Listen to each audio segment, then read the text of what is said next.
Hello everyone, I thought I'd do another part of my showing you my Beatles collection today. So it's going to be three different records, a copy of Revolver, a copy of Pepper and a copy of Magical Mystery Tour.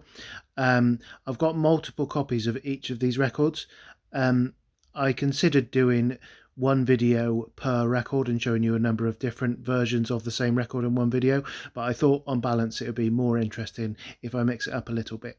And so I'll just set up my camera now and I'll be back with you. Firstly though, some unfinished business. Last week I posted a couple of unboxing videos. I just thought I'd let you know where I am with those records. So this one is currently on auction. I've had a couple of offers for it, but they're not quite where I want to be with it. It's got quite a few watchers. I think it's got something like 14 watchers, that, and the auction finishes tomorrow, so I'm hoping for a few bids on that one. And exactly the same applies to this copy of Beatles for Sale that I showed you the other day.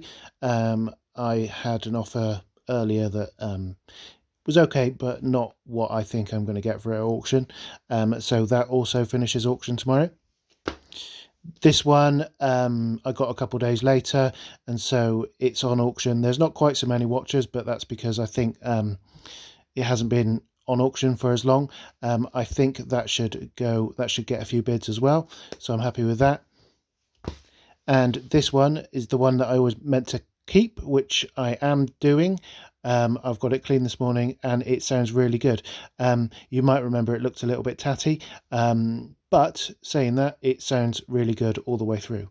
So that's a quick update on those ones. And now here's the cut and thrust of my video.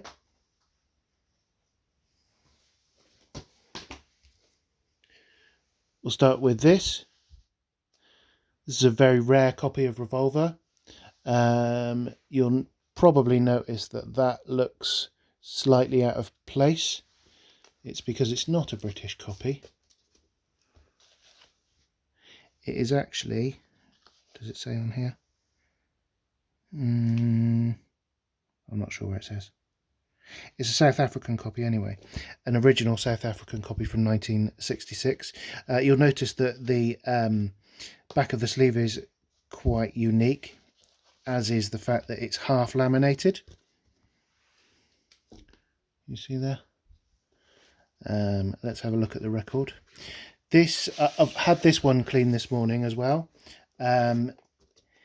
It's not the best condition record in my collection. It's only okay. The reason for that is there are 2 or 3 or maybe even 4 jumps on side A. It's not unlistenable, but it's definitely not an audiophile sort of style copy. You'll notice that it's got the same matrix number as the British pressings, the first British pressings, XEX 605 on side 1. Side 2 is actually in better condition. The side 2 sounds really nice all the way through. And interestingly, that's got XEX 6061. That's the matrix on that, which is the matrix number for mono copies with the withdrawn mix of Tomorrow Never Knows. It is on these shores anyway. Unfortunately, and this is a cool record anyway, but it'd be a slightly cooler record if it had the wrong mix of Tomorrow. I think Remix 11 it's called. I thought for a moment that it might have that on it, but it doesn't. But it is the same matrix number as you would expect from that particular British pressing. So that's a cool one. I like that a lot. That's one of my rarer ones, I think. Okay, let's show you Pepper. There we go. And I've decided to show you my mono one today. There you go. As you can see, it's a nice copy. And here is the back of the sleeve. And that's the spine. Slightly shabby, but really pretty good.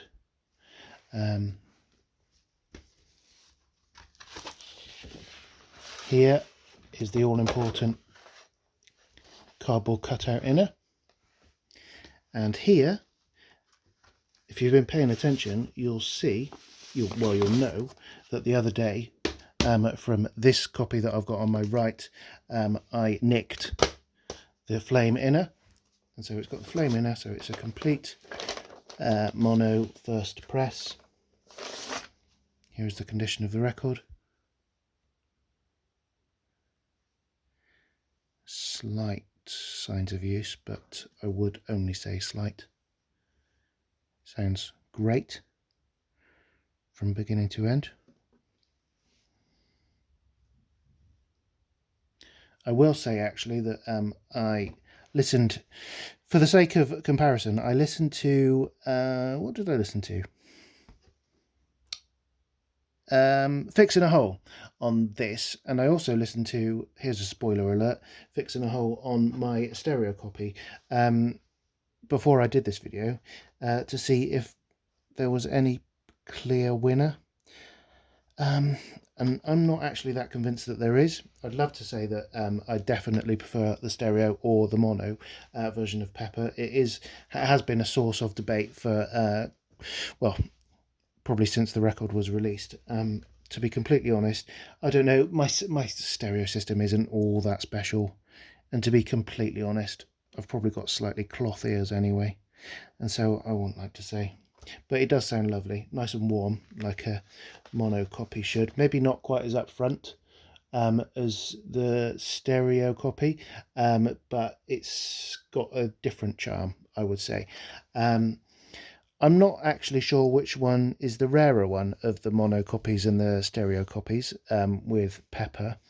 I think it's probably 1967 is probably around the time where they were pressing similar amounts of each. I wouldn't say that one is drastically rarer than the other. Okay, so there's that one. I hope you like that. And lastly for today, it's this one. I love this. Very tidy booklet there. Lovely to look through that. You can tell that these are first pressings because they've got the blue lyric inner. The later pressings, I think, had yellow lyric inners in them. Probably just because the price of the yellow paper was slightly cheaper, I would imagine. So that's the sleeve, and that's the back of the sleeve. As you can see, Magical Mystery Tour 1 is the catalogue number there, and it says mono on the back. And similarly, I listened to Walrus on this, and I also listened to Walrus on my stereo copy. I would say that I slightly prefer the stereo copy, because the strings I thought sounded a bit livelier. I'd love to hear what you've got to say about that. But again, I don't think there's a whole lot in it. I've got a bit of a Magical Mystery Tour surprise coming up with a collection video that I'm going to show you soon. In fact, I might even do it tomorrow. But for now, this is the one that I'm showing you.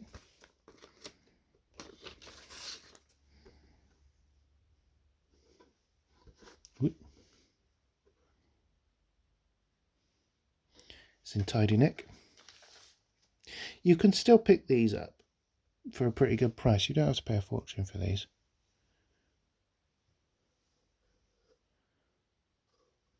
And they're a nice thing to have, more because of the artwork, I think, than anything else.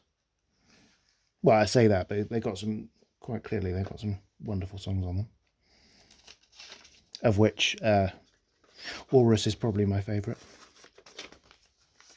Okay, that's about it. My God, I've actually done a video that was less than 10 minutes. Okay, so I hope you enjoyed that, everybody. I'll be back soon showing you different copies of Pepper and Revolver and Mystery Tour and, oh, God knows what else. Okay, cheers, everybody. Goodbye.